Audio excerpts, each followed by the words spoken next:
Shalom, salam sehat bagi kita semua, salam sejahtera, salam di dalam nama Tuhan Yesus Kristus. Puji Tuhan, saya percaya hari ini semua kita berada dalam kasih-Nya Tuhan dan Tuhan mengasihi kita.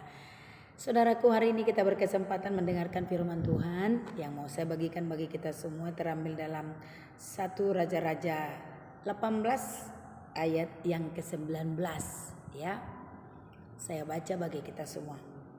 Sebab itu suruhlah mengumpulkan seluruh Israel di Gunung Karmel, juga nabi-nabi Baal yang 450 orang itu, dan nabi-nabi Asyera yang 400 itu, yang mendapat makan dari meja istana Isabel.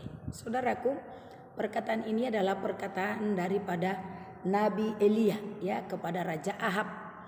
Karena pada masa Raja Ahab Raja Ahab ini jatuh dalam penyembahan berhala yang sangat luar biasa, sangat menyakitkan hati Tuhan ketika dia menikahi Isabel ya. Jadi bagi kita saudaraku yang sudah menikah yang mendengarkan firman Tuhan ini, janganlah pernikahan kita membuat kita jauh dari Tuhan ya. Hendaknya pernikahan kita ini membuat kita semakin dekat kepada Tuhan. Suami, istri dan anak-anak bergandengan tangan beribadah kepada Tuhan. Jangan istri malah menjauhkan suami kita dari Tuhan. Bahkan sebaliknya, jangan suami menjauhkan istri dari Tuhan.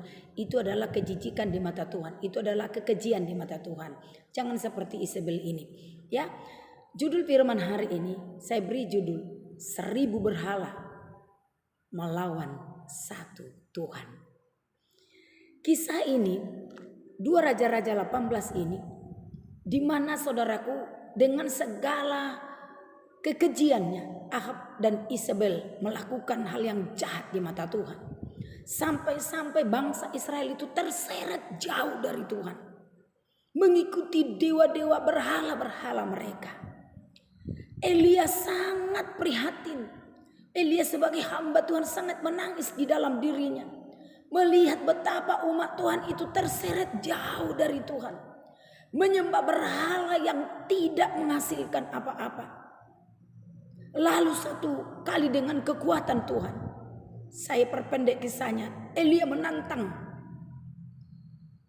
Ahab dan Isabel dengan semua berhalanya berjumlah 850 orang. Dia berkata, kalau memang betul berhala itu adalah Allah yang hidup, mari kita buktikan. Elia mempertaruhkan imannya demi menegakkan kebenaran, demi menegakkan nama Tuhan di tengah-tengah bangsanya sendiri, bangsa Tuhan sendiri yang dipilih oleh Tuhan sendiri, yang sudah jauh dari Tuhan.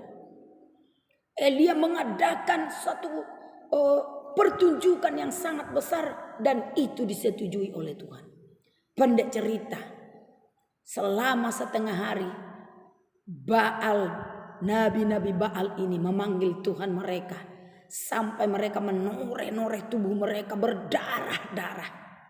Berhala mereka tidak muncul, berhala mereka tidak berbuat apa-apa, malah menyakiti Baal yang 450 orang tambah 400 itu, malah mempermalukan Baal yang sangat memuja berhala-berhala itu. Tetapi ketika Elia tampil dengan satu Tuhan, dia berkata, ya Allah yang hidup, supaya orang di sini mata mereka percaya kepadamu, maka turunlah engkau, makanlah korban persembahan ini. Lalu Tuhan turun dengan api yang menyambar seluruh korban bakaran yang dipersembahkan oleh Elia. Bahkan air-air di sekeliling parit tempat pembakaran itu habis dimakan oleh api itu. Saat itu juga bangsa Israel kembali kepada Tuhan. Berhala yang dirasa orang hebat tidak bisa berbuat apa-apa. Kita tidak perlu menyiksa diri kita untuk bertemu dengan Tuhan. Masuk dalam doa, masuk dalam ibadah, masuk dalam pujian, penyembahan. Tuhan hadir di sana dengan lembut. Tapi Baal ini Begitu mereka menari-nari menyakiti diri mereka sendiri. Berhala tidak menjawab mereka. Apa kata Tuhan tentang berhala, saudara? Berhala apapun sekarang ini, dewa apapun yang menghalangi engkau datang kepada Tuhan, Tuhan berkata tentang mereka apa? Yang pertama yang kita tahu adalah bahwa semua yang ada di bumi ini adalah ciptaan Tuhan. Semua yang ada di bumi ini adalah ciptaan Tuhan. Bahkan yang di atas bumi termasuk langit, bintang, bulan, matahari. Yang kedua, berhala-berhala yang ada di dunia ini terbuat dari apa yang diciptakan Tuhan. Contoh, ada berhala sesembahan terbuat dari emas.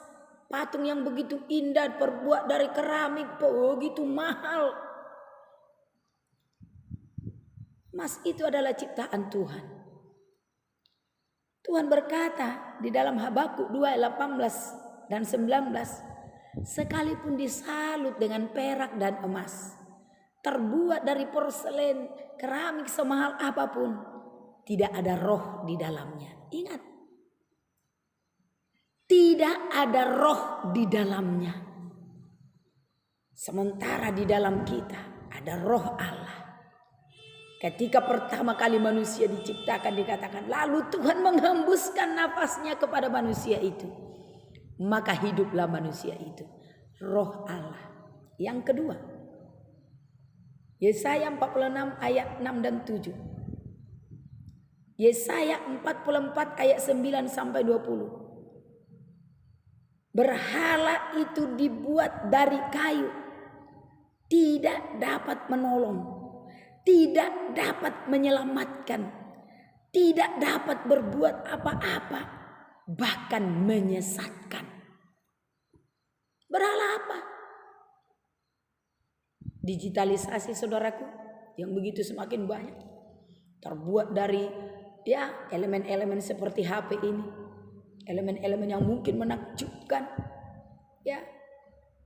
tapi di dalamnya tidak ada roh.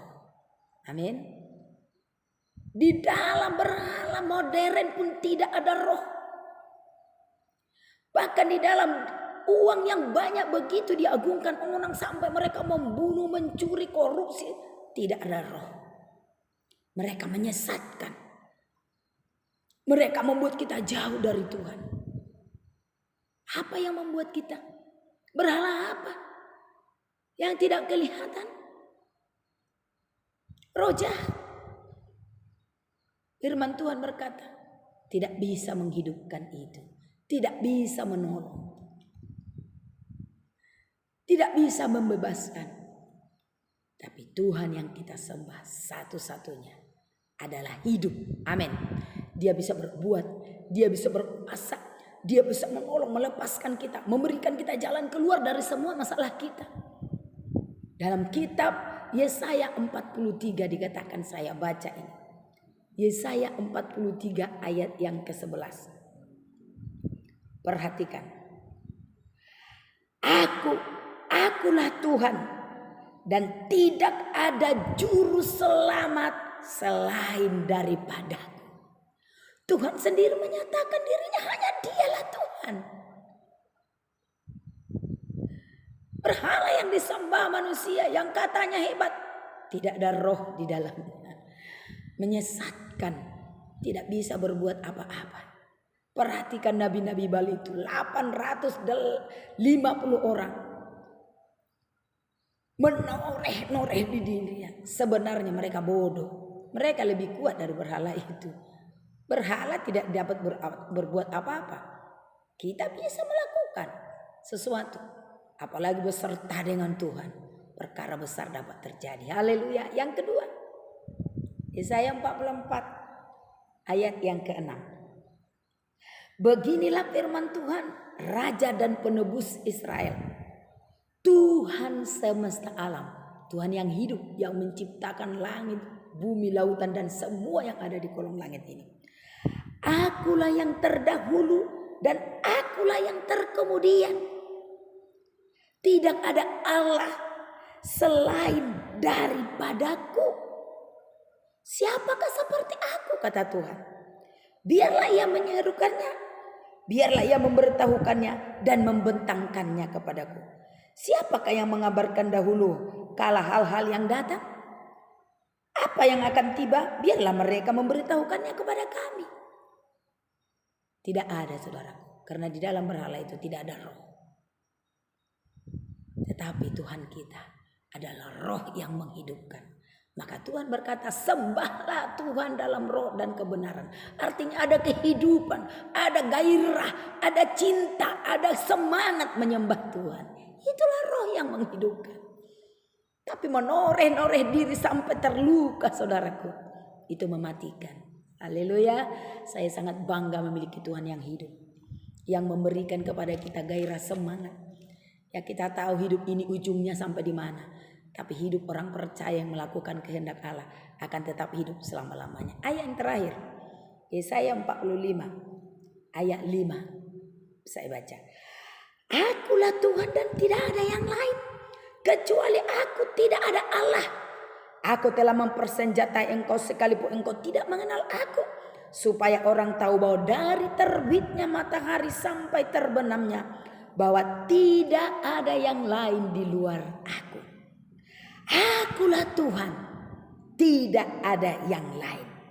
Yang menjadikan terang dan yang menciptakan gelap.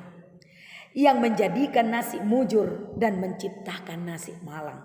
Akulah Tuhan yang membuat semuanya itu. Haleluya. Percayai Tuhan satu-satunya. 1000 pun berhalamu, di dalamnya tidak ada roh. Tapi satu Tuhan yang menghidupkan, dia menyelamatkan, dia membebaskan. Dan firman Tuhan berkata, dia memberikan hidup yang kekal kepada kita. Saudaraku, pegang teguh firman Tuhan. Percayai hanya satu Tuhan. Satu-satunya yang ku andalkan, satu-satunya yang ku percaya.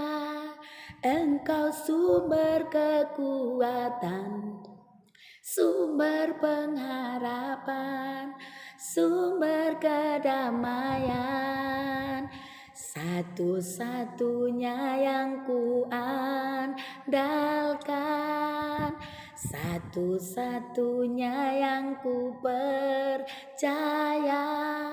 Engkau Tuhan memberkati, Tuhan penyembuhku, Tuhan pemulihku. Amin. Satu Tuhan yang hidup, berkuasa, membangkitkan orang mati, menjadikan air menjadi anggur, menyembuhkan sakit, memberikan yang lumpuh berjalan, yang buta melihat. Kalau berhala apapun itu, berhala zaman dulu, berhala zaman sekarang, berhala modern pun, tidak ada roh di dalamnya. Tapi firman Tuhan berkata, Allah kita itu adalah roh yang menghidupkan. Amin firman Tuhan. Tuhan memberkati kita. Shalom.